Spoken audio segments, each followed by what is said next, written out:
raring to go and get back into action from what's seemed like a long time since we had that victory at Swansea. As long as these boys come through unscathed, you must be delighted to see likes of Flynn, Andre, Trevor and Tristan called up for their country, whatever level. Yeah, I mean, we, Guion, older player, admittedly, but can only do his confidence a world of good as well. Jonas getting a game. He's often been in the squads, but not seen too much, game time. So for all of us and for the group, it shows we've got some decent players, and we hope that they can continue to be part of the national squads. But most importantly, from our point of view, and I guess a selfish one, is that they can try and perform for Ipswich Town. You've also been really pleased with Guion's call-up. He's deserved that for the last couple of months, the way he's taken to Championship football. Yeah, I mean, again, we've spoke at times about it not being easy because of how results have gone. So to come in from a league below and perform how he's done, a typical winger in some respects, at times done really well, other times maybe that end product not quite there or not quite having the impact that you want, but I think that's natural. But it shows that he has done well. He's been noticed. He was on standby for the previous squad, and then in this one, once there was an injury. And although he didn't get on, it'll have been a great experience, and hopefully if he can go again, he'll feel a lot more comfortable and in his surroundings, and hopefully get that first cap. Any injuries to contend with ahead of QPR? We've had one in training that it'll be decided tomorrow whether or not they're fit to play. We're hopeful, certainly, but it's just a little bit of a scare that we need to check on in the morning. Bit of praise for Luke Wolfend in the week from Phil Brown. He's obviously doing well at Swindon. Any concerns over Tristan and his lack of football for St Johnstone? He's not getting many minutes at all, is he? No, there's a few of the lads that Ben Morris is another one. Hasn't had too much game time. Just saying there, as much as I would like them to be in the team, and that's the idea of sending lads out, there's also a part off the pitch, dealing with a little bit of adversity, dealing with a change of scenery and environment, and that's part of growing up. Anyone who's fortunate enough to be at a football club, get in a team and just play all the time and then finish their career are extremely lucky, and that's the game's often not like that, and life in general isn't. So I kind of, as much as I would like to see him playing, I look at it from a manager's point of view, and I've done it myself in the past. If I feel that they would benefit the team and they're in the best place at this moment in time to be in there, I'm going to play them because I want to win games of football. So for whatever reason, that's not quite the case. I think in Tristan's instance, he joined a team that was doing quite well, has now probably had a run of results that's not been as good. And I think, they certainly speaking to people at the club that have had contact, I think we're hoping that he might get to see some more action moving forward. I had a Premier League manager a couple of weeks ago talking about maybe the attitude of players that aren't featuring for his teams may be more important than those are for kind of creating positive team spirit. Was that the case with Freddie? Was he kind of a lesson to others when he was out of the side, kept his head down and is now getting his rewards? Yeah, I mean, again, I think he was someone was mentioning Freddie the other day and saying about how he seemed to be a bit of fuss that he wasn't involved, and said I think I left him out once and then he was injured. So things can always, sort of grow legs and get carried away. No, Freddie's been fine. He's that type of character. Gets on with his job, comes into work, often got a smile on his face, and I've said as I think a character in the changing room, without being sort of with the loudest or anything. And his performance at Swansea, I think rightly drew praise from the fans, his teammates, myself, and we're hoping we can see more of that. And when you play with central strikers, there's sometimes a misconception it has to be somebody big and strong that can hold the ball up, whereas not necessarily it can be a Freddie or a Caden. Yeah, I mean, 100% he doesn't have to be a big target man as such, as a stereotype. Often what they do have is pace. Freddie's certainly not slow, but I think Freddie's biggest asset to me is his movement, and I think he's the sort of saying of the first couple of yards in the head. I think with Freddie, he sees things very quickly, and he's almost reliant on then his teammates at times understanding what he's going to do and where he's going to move.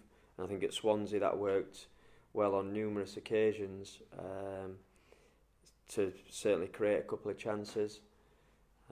And that's part of understanding from his teammates as well, as I said. But you don't need that. You've got to be willing, I think, to pass the ball at times when you get it. There's no point just booting it above his head and hoping that he'll win his headers. You know, he'll try his heart out for us, but that's not his strength, clearly. How big a lift has Swansea given everybody? I know any win would have given you a lift, but away to a side that was in the Premier League a few months earlier, an extra boost? I think you'd better speaking to the players about that, in all honesty. It was great just to get that win. From my point of view, I don't know, it feels like a lot of the teams are, you know, we talk about the Championship being so competitive, and it just feels like you've won a game. I don't think, personally, I wasn't as focused on who it was against, particularly. It was a very tough game, as I said on the day. They played some excellent football, but we contributed to what I would imagine was a decent game to watch. To some degree, it reminded me of a game that was perhaps on in midweek, where a team drew a lot of praise, but then had to do a lot of defending. So, you know, we'll take that, and we were very happy on the day. I think the time frame makes it difficult to judge, and we'll not know overall, and each game's different anyway. But what I would say is I think the spirit does seem good on the training pitch, but it did before. But now we have at least, you know, if a game gets into a certain point, we know how to win, albeit that once, and we want to add to that. But there's not that pressure thinking, oh, we know we haven't won a game yet. That's been and gone now. Hopefully that can be used to get some more victories. How important you beat the teams in and around you. You've got a few of those games on the horizon now to stop a gap opening up. Yeah, I mean, I was just saying there, that's the biggest thing for me is I'm not putting too much pressure on these games, genuinely. They're important no matter who they're against in terms of, you know, absolute worst case scenario, you've got to stay intact. And hopefully we come out better than that. But as going to Swansea shows, it's not just about that, about who, you know, teams in and around you. But it would be nice because it keeps some sucked in, and I think that, you know, the day we got the victory, you know, a lot of the bottom teams won, and a couple that were just got that little bit of a cushion suddenly get dragged back into, you know, looking over the shoulders, and that's what, you know, like I said, at worst we've got to do. But it won't be any more added pressure. Certainly my messages to the players won't be anything about that. It'll be just going out to try and perform, and, you know, hopefully I've gained the confidence, as I've said, to get some more good results. How much respect have you got for Steve McClaren? He's an experienced manager now. He's been knocked down in the past. He's bounced back more often than not and gone abroad and had success, which not too many English managers have. No, I mean, I think it was Holland, wasn't it, where he had a fantastic time and managed the national team, but still clearly wants to be a football manager. So that says a lot about a person. I'm sure, you know, without knowing his finances, it's not something he desperately needs to do, but he does it because he enjoys it and wants to do well. Had a difficult start, but a couple of signings seemed to really help them, and now, you know, we'll be looking to you know, kick on and make sure they're not one of the teams that are involved at the wrong end of the table. Was that Wells and Hemed? They did look like very astute bits of business in the loan market from him. Yeah, I mean, I think, I'm not sure how often they've actually played together, but Emmett obviously had won promotion from the league with Brighton, and Wells had played too much football, so you're hoping that you're getting a player that's hungry to play and get back on the, you know, amongst the goals. So they were two signings that give them a little bit more strength in them attacking areas. But I've got a couple of other, you know, very good individual players, I think, that are starting to take the eye of teams, and we'll have to be wary of that. Nice to get a win in front of the home fans now, wouldn't it, off the back of Swansea in the high? Yeah, I mean, that's the next thing for me, in my mind, to tick off. Give the fans that turn out in the numbers, you know, something to cheer about, and you know, again, just putting smiles on people's faces really, and making it a better weekend for everybody. And to show again the character and spirit you showed in South Wales over the next 34 games, you really shouldn't have any trouble. No, but I think a lot can be made of that. I think the lads have shown character at different times. They showed a lot of character in the Middlesbrough game, because that situation, you know, could have been a hell of a lot worse had they not shown that. It doesn't always get you a victory, but I don't think, you know, I've questioned anything like that with the team so far, and hopefully I won't. So yeah, we need that. I think you need that in any time. You know, the best teams, you can talk about how well they play and things, but there's character within performances when you dominate, to want to keep going, to want to keep getting the ball, to be ruthless. So you need that in a successful team. And success, like I said, can mean different things. But for us, and still the situation we find ourselves in, that'll be key. We need men, need leaders, and I'm sure we'll get that. Thanks, Paul. Right. Thank you. Paul, you mentioned the two strikers that QPR got. How much of an impact does Luke Freeman has in the way they play QPR? Yeah, I mean, he's a very good player. He was linked with a move away in the window, and I think that's at least seen some media outlets. Doesn't seem to have gone away, so either way, he'll be keen to impress, whether it's for his current side or if it is to think, yeah, you know, let's see who can get even more interest come January. Very good left foot, can beat players, good dead ball delivery, threat from free kicks in and around the box. We've got to be careful with that. So, you know, he's one, and the other lad is Eze, who we really liked when he was on loan at Wickham, and has, you know, kicked on from there, was involved in the England setup as well. You know, them two, in terms of just individual ability, you know, right up there. But they've obviously got other good players as well. Yeah, and we spoke to generally earlier on in terms of his involvement in the team as well. How much has he impressed him in terms of his progress, so to speak? Yeah, I mean, I fetched him here because I feel that he's good enough to play at this level, and you know, I think he's very sort of humble, and maybe he first comes and thinks, you know, not that he's made it, but he just kind of surprised himself to be where he's at. But obviously, I've said from the start, the lads that you bring in, I don't want them to be satisfied with, oh, that's it now. You know, I want them to kick on and try and really impress. You know, I take Guion as an example, as that forced his way into at least being on the radar of the national team, and has got a place in that the other night. And that's, you know, with all the lads, whether it's other championship clubs, premiership clubs, you want them to kick on and really impress, and I think he's starting to settle down now, and hopefully he can show everybody what he's about on a consistent basis. With the loan situation as it was at the time, because he had John Walters here, he's had to be patient, but he kept positive with it as well. Yeah, again, I think that partly that is understanding the step up that he's made. From, he would have been a League One player this year, but you know, missed that league out, and there's no doubt there is a jump, of course there is, but at the same time, as I said, I think he's got the attributes that can make him you know, be able to succeed at this level, and at times I think he's shown some of those.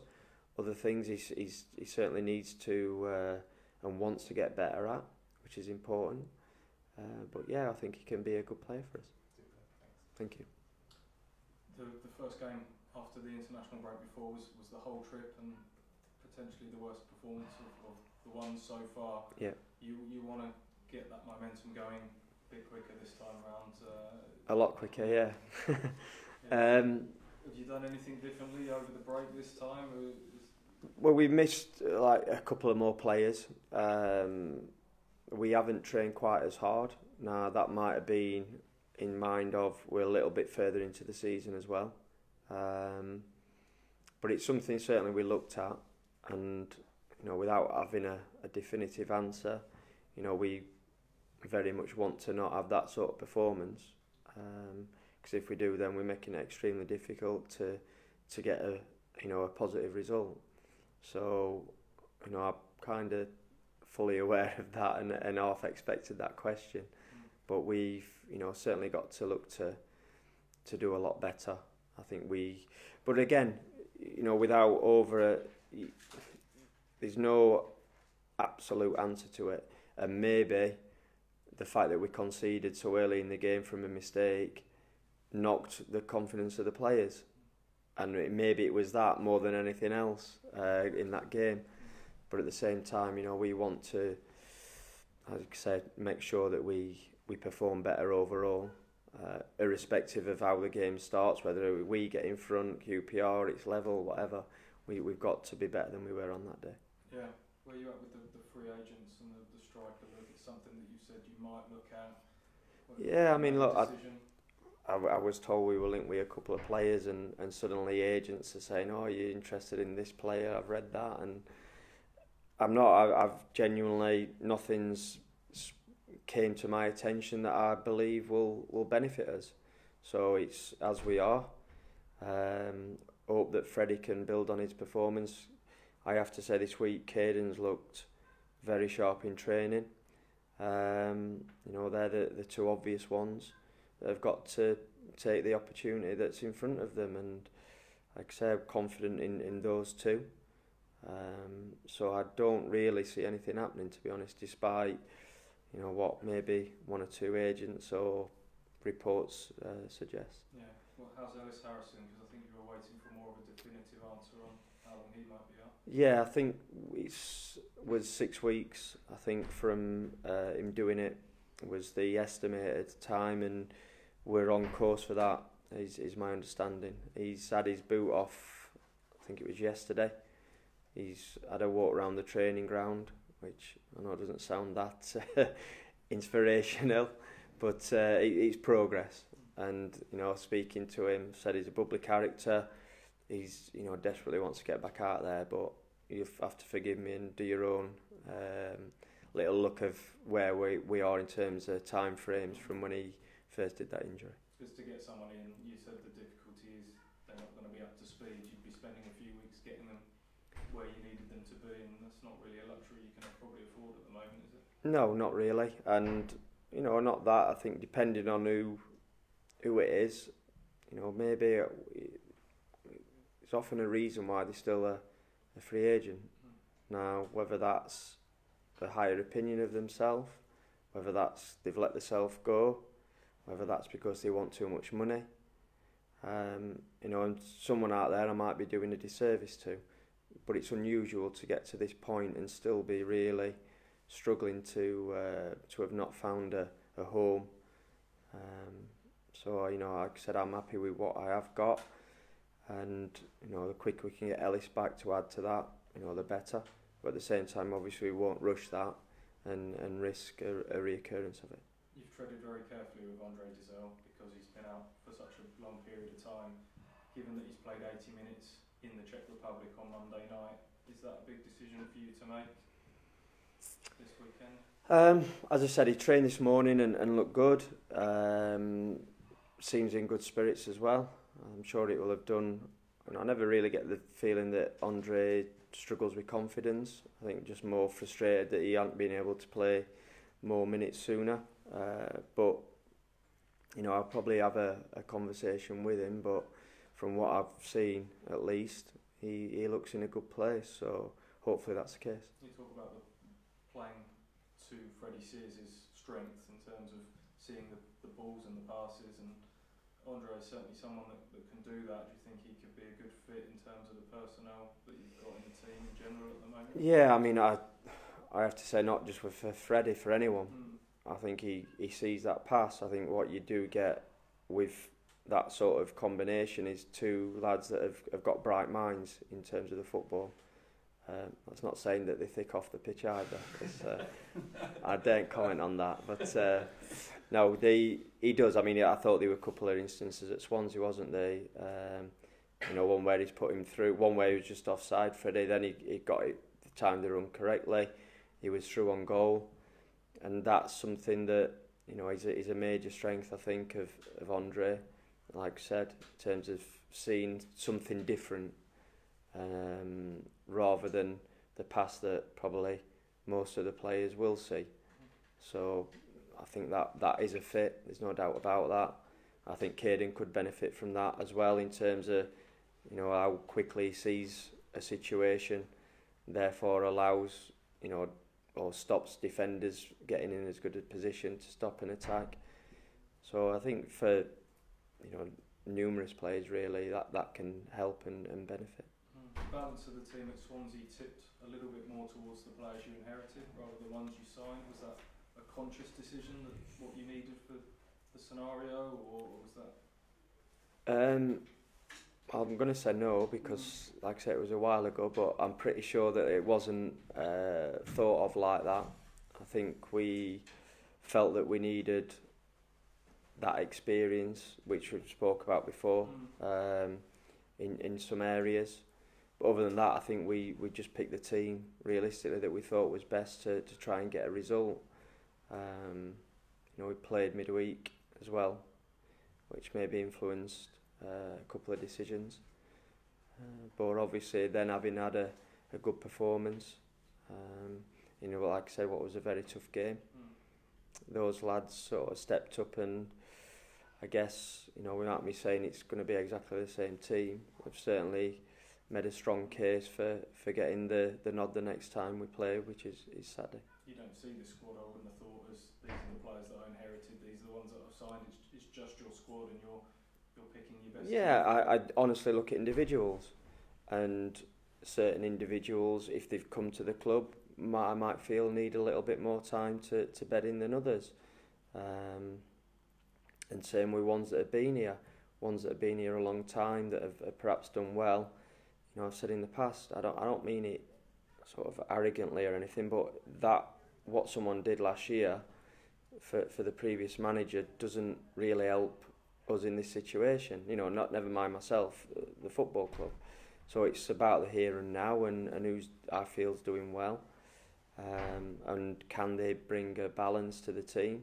What qualities do they bring? You know, and hopefully, not the winning formula we've found, but just hopefully, like I said, that win will give everyone a bit of confidence. You know, whether it's a lad that didn't play that comes into the team, because, you know, the longer it went, we spoke about it becoming sort of a ball and chain almost, and we want to get rid of that. Yeah, Jonas Knudsen was one that dropped out. He came on at half time.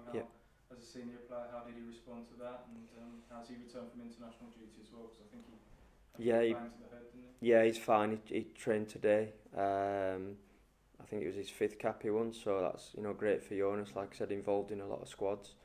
But in terms of his reaction, you know, I think he came on at half time and showed he was focused. You know, I wouldn't expect anything less than that, realistically, because if he's anything different, he lets himself down first and foremost, then his teammates. But he was professional in his approach and contributed to getting that victory. So again, that's part and parcel of being a footballer. It's not always going to be, like I say, you're very lucky at least if you find yourself in the team, you know, every single week. Just finally, I've spoken to Kieran Dyer, involved with the under-18s over the break, and he was full of praise in terms of how yourself and Chris have been given so much time to the academy, and, you know, you could easily be lost in amongst the search for the win and the first team, but you've been at a lot of the 18s, the 23s, and that's a big part of what the owners wanted this summer, to have more of a joined up thinking. Is that something that's very important to you? Yeah, I mean, I always try to get to what games I can. You know, I'll be at the youth team game tomorrow, watch the first half before, not tomorrow, Saturday, sorry, before getting down to Portman Road. You know, you get to know the lads. You know, daft as it sounds, there's a hell of a lot of people to even just get to know names when you first come in. I think we're there now. But we said all along, that's what we want. We want the teams to play in a very similar fashion when possible, with players that they've got available to them. You know, I spoke recently, it's fantastic that certainly they were both top of the respective leagues. And while that, you know, at the minute you could look and say, well, it doesn't really matter because the first team aren't. But if it can breed a you know, a winning mentality and an attitude to the profession. That's what we want. And you know, if we speak with the coaches, it's, you know, I'd like to think it's sort of one group, you know, and you might have the title, but I don't class myself as being, you know, any higher than anyone else. You get on with the job. You're just in a position where sometimes you get to do what you want to do, or you get the horrible side of it, and everything's your fault. But again, that's got broad shoulders. That's part and parcel of the job. Best of luck, Paul. Thank you. Cheers. You had some illness, I gather, from the boys outside. Yes, there's a little bit floating around that time of year. I think the lads had the flu jabs at the right time, but you know, it's not just that. It's a lot of the 23s lads seem to have picked it up. So clearly we're all in a building together, like we were just speaking about. It's always a concern when something like that occurs, because I can be sat here speaking and saying we're okay, and then you're never quite sure. You might be Saturday morning where someone rolls in and you look at them and think they're not right. So yeah, we're just kind of keeping his fingers crossed on that we don't lose anyone to illness. He's had a little bit of illness. He's one that I think, I don't have to tell you, he'll put his hand up and he'll be available. It's just whether or not he's, you know, 100% and right to go, and that'll be something that we'll look at tomorrow in more detail. But he's got his antibiotics in, and hopefully they'll have the desired effect. And the long-term injured, Amir, Bish and Tom Aliang, any movement on development in their Bish and Ems are back out with Chris Skip on the training pitches doing bits of work, I think with an idea of hopefully getting back involved next week at some point, although we've got his game, so how that'll quite fit in, we'll see. And Tom's having an operation on his Achilles, so he went to see a specialist, and because there's seemingly no real improvement, despite the time frame, he felt that was possibly the best, you know, course of action, which, you know, for his sake, I hope it is, because there's no doubt having an operation on an Achilles tendon is not something you want to really go through, if possible. That's very frustrating for him, because that really pretty much wipes out this season, I would guess, and he missed most of last season as well. Yeah, I mean, I'll be honest, I'm not exactly sure at this time what the time frame is for it, but I think you're talking a couple of months minimum. So you know, we certainly be the other side of Christmas, I would have thought. Best case, it's you know, frustrating for everyone in terms of he's sort of a player that's in the squad, but in a lot of ways hasn't been in the squad, as you've mentioned. You know, whether it's to myself or the squad last season. So you know, it's not good for Tom at all. Well, a lot of fans are wondering about Barry Cotter, because obviously he made quite an impression a couple of games towards the end of last season. Not seen him at all, and he wasn't in the 23s the other day. What's his situation at the moment? There was, I think he played and then he was left out on form, and that's from the 23s lads. Then he's been injured, and he came back, then he's injured, and he's actually ill today. So he's certainly not realistically been in contention for a place in the squad for some time, in all honesty. Again, Barry's got a lot of good attributes. He's got you know, an enthusiasm to him, but I do think that he probably fits that sort of category that I've spoke about, of people getting maybe some action when perhaps, you know, that was through circumstance, rather than, you know, really being ready to make that step. And I understand, you know, that on his debut, I think he had everyone speaking about him. But even in that game, I think he had to come off because he couldn't last the game. So no, Barry will keep working away when he's back and got rid of his illness and injury. and you'll see how it goes. And you mentioned the sort of players getting international recognition. Kieran, obviously, England under 20s, bit of a feather in the cap for the academy, and also Gerard Nash is talking in Ireland about St Patrick's Athletic being interested in taking him as their manager. Yeah, you know, Kieran, as you say, away with England. You know, it's great. He gets in there. It's great experience for him. Also, you know, he sees how our players were doing in that age group, and we had eyes on them, so we know exactly which is great. And how they maybe compare to the rest of the group, who's impressing. And with Gerard, I think he's, you know, I've spoke to him about that situation. Well, he came to see me about that situation. He's someone certainly, I think, with the Irish FA, he's very well thought of in terms of from him doing his courses and his work over there. So I think it's probably only natural that he's going to be linked to jobs, but certainly at the minute he's part and parcel of Ipswich Town, and obviously doing very well with the 23s at this moment. So has there been contact from St Patrick's, you know? I don't think it's for me to say realistically on that front. You know, that's more for Gerard to comment on. Okay. Done. Right, thank you. Thank you. Cheers. Cheers everybody.